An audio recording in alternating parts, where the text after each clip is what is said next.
Miss হবে না আপনার পছন্দের টিভি শো দেখুন জি5 অ্যাপে একদম ফ্রি। কাঁদছে কেন? হ্যাঁ কি হয়েছে? কাঁদছে কেন? তোকে আর কি বলবো তোর বউ? আরে গুরুদেব আমাদের উপর এই যে ঘটক দিদি, এই যে উত্তর দাও তো, গুরুদেব কোথায় গেলেন, কেন গেলেন বাড়ি ছেড়ে বলো।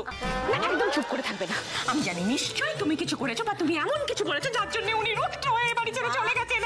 পিসিমণি শান্ত শান্ত। ঘটক দিদি কি করে বলবে? ও কি করে জানবে? ও কি করে জানবে? হ্যাঁ ও কি করে জানবে?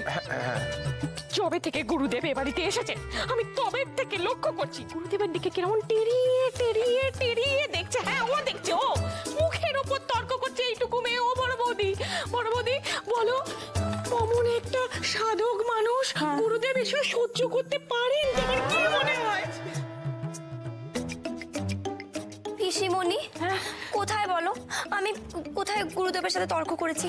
আমি তো ওনাকে অনেক সম্মান দিয়ে কথা বলেছি আর ভক্তি ভরে ওনার জন্য খাবারও বানিয়ে দিয়েছি। চাই করেছো তুমি, ওসব তোমার লোক দেখানো জিনিস। তোমার মধ্যে না শ্রদ্ধা ভক্তির লেশ মাত্র নেই। কি বলবো আমি ঠিক বলিনি? ঠিক আছে ঠাকুরজি, তুমি যা বলছো সেটা আমি বুঝলাম। শ্রদ্ধা ভক্তির লেশ মাত্র নেই, কিন্তু একটা কথা আমাকে বলো, গুরুদেব তার চেলা চামুন্ডা নিয়ে গেলেন কোথায়? হ্যাঁ, আরে আমাদের তো এই মেন দরজায় তালা চাবি দেওয়া, সেই চাবি তো আমাদের কাছে থাকে। তো উনি চেলা চামুন্ডা নিয়ে বেরিয়ে চলে গেলেন, চাবি পেলেন কোথায়? বউ দিদি যা বুদ্ধি করে তাড়িয়ে দেয়।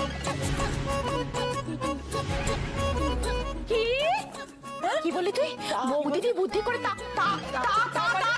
তুই তাদেরকে বলছিস কি? তাড়াতাড়ি দিকে মানে কি বলতো, তোর কোনো কাণ্ড জ্ঞান নেই। হ্যাঁ কখন কি বলতে হয় তুই কিচ্ছু জানিস না। আরে ঘটক দিদি যে তাড়াতাড়ি ওই আরশোলা রান্নাঘর থেকে তাড়িয়ে রান্না করেছে, তো সেটা এখন বলতে হয়? তোর বুদ্ধি নেই, সময় জ্ঞান নেই, কিছু না বলে দিলেই হলো। হ্যাঁ মা, তুমি যাই বলো আর যাই করো, আমার কিরম মনে হচ্ছে এই সব কিছুর পেছনে না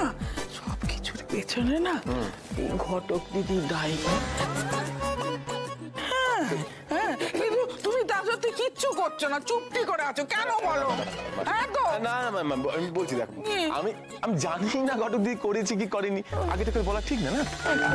আর যদি করেও থাকে সেটা বলছি, সেটা হচ্ছে আরো ভালো ব্যবহার করতে পারতো, কিন্তু সেটা করো কেন করোনি? হ্যাঁ আর একটু মুখ মিষ্টি করতে হতো। মানছি পছন্দ নয়, তাহলে দাঁড়িয়ে দে। ভালোই করেছে, ভালোই। কিছু বললি বাবা?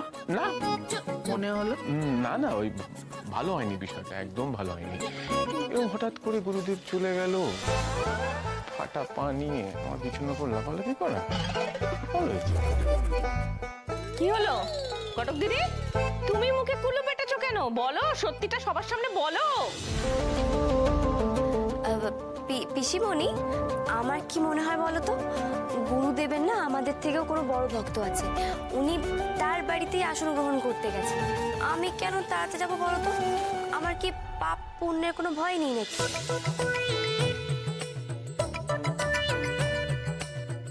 ওই লোকটাকে দেখে ভক্তি পাপ পুণ্য কোনো কিছুই মাথায় আসেনি। গেছে বাবা, বাঁচা গেছে। মনে তো হচ্ছিল মোটেও সুবিধার লোক নন উনি। জি5 ডাউনলোড করুন আর সব এপিসোড দেখুন একদম ফ্রি।